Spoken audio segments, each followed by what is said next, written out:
नमस्कार दोस्तों। कई लोग ऐसे हैं बॉलीवुड में जो लोग आते हैं और गायब हो जाते हैं क्योंकि नए नए चेहरे आते रहते हैं। लेकिन इसी बीच में एजाज खान नाम का एक व्यक्ति ऐसा था जो कि कहीं पे भी नहीं दिखा, थोड़ा बहुत दिखता था, जुगनू की तरह चमकता, फिर गायब हो जाता। भाई ये तो शुरू होते ही खत्म हो गया यार। अपने आप को हाईलाइट करने के लिए उल्टे पुल्टे हरकतें करता। जब कहीं पे भी काम धंधा नहीं चल रहा था तो ड्रग के केस में इसको अंदर करवा दिया गया। मतलब कि कहीं ना कहीं इन सभी को धंधा करने लग गया। पैसा चाहिए, मेरा पैसा दो। फिर एजाज ने सोचा इतने से पेट नहीं भरने वाला, ये तो ब्लैक है, इस मनी को वाइट कैसे करा जाए। तो इसके लिए थोड़ा सा इन्होंने अपना बिजनेस चालू करा, जिम का। जिम डाल ली भैया। इतने से पेट नहीं भरा तो इन्होंने और ज़्यादा पैसा कमाने की सोची, इलेक्शन लड़ने लग गए। पहले सिलेंडर चुनाव चुने जिसमें गिनती के मालूम नहीं, शायद 5-6 वोट आए थे। फिर डंबल जिसमें गिनती के शायद 400-500 वोट आए। और अब जब मुस्लिमों के रास्तों पर चलने वाली आज़ाद समाज पार्टी चंद्रशेखर रावण की, उसको ज्वाइन कर लिया। जिस प्रकार से बॉलीवुड को बॉलीवुड के लोग बहुत अच्छे से जानते हैं कि कितना गंदगी है इसके अंदर, और जो बाहर के लोग होते हैं उनको बहुत अच्छा नज़र आता है। सेम इसी प्रकार से आज़ाद समाज पार्टी है जिसको लोग दूर से अच्छा मानते हैं, खासकर दलित लोग।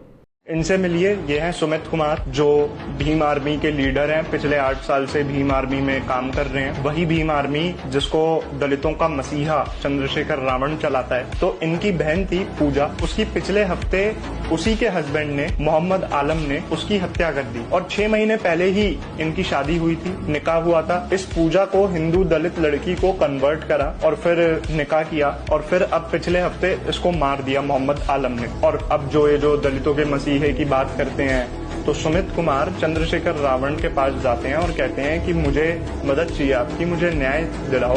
तो चंद्रशेखर रावण उन्हें मना कर देते हैं। जो अपने आप को दलितों का मसीहा बताता है वो मदद करने से मना कर देता है क्योंकि मारने वाले मुसलमान थे। लगातार आए दिन दलित बहन बेटियों के साथ में दुष्कर्म किया जाता है, मारा पीटा जाता है, काट कर डाल दिया जाता है, घर में घुस कर मारा जाता है। लेकिन ये लोग साइलेंट रहते हैं क्योंकि इसके पीछे कहीं ना कहीं उसका हाथ होता है जिसकी तरफ ये पूरी पार्टी घुसती जा रही है, मुस्लिम समीकरण। 14 साल की दलित लड़की का अपहरण और फिर हत्या करने के। लेकिन वहीं अगर गलती से कोई हिंदू नजर आ गया तो इतना हाईलाइट कर देंगे कि इतनी दरिंदगी आज तक किसी ने करी नहीं। लेकिन सच बात तो ये कि जिनके नाम पे इलेक्शन लड़ते हैं, जिनकी जिंदगी को संवारने की बात करते हैं, जिनके मसीहा बनने की कोशिश करते हैं, उनके फाउंडर डॉक्टर भीमराव बाबा साहब अम्बेडकर इन चीजों का विरोध करते थे, उन्हीं का ये लोग सपोर्ट करते हैं।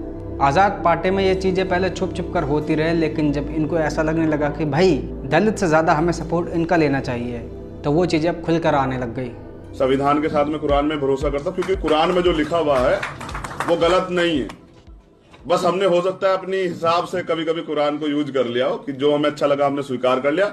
लेकिन जब हमारे जैसे लोग मानते हैं कि कुछ ऐसे लोग जो अपने भाई के नहीं हो सकते, अपनी बहन के नहीं हो सकते हैं, अपने बाप के नहीं हो सकते, अपनी माँ के नहीं हो सकते हैं, जो अपने परिवार का नहीं, तो तुम्हारा कहाँ से हो पाएगा। 1 महीने पहले खबर ये आई थी कि मुस्लिमों का सपोर्ट लेने के लिए पहुंचा था और वहां पे चप्पलें बजा दी।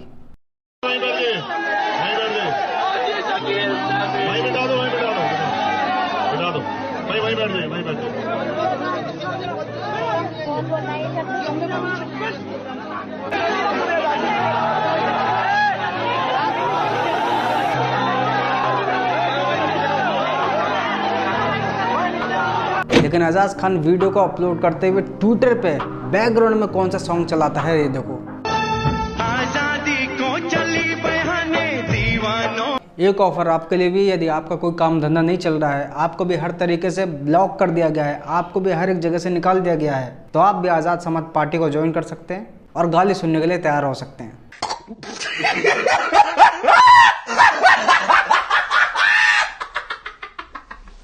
बाबा साहब के रास्ते पे चलते हैं हम, लेकिन हमारा लोग विरोध करते हैं।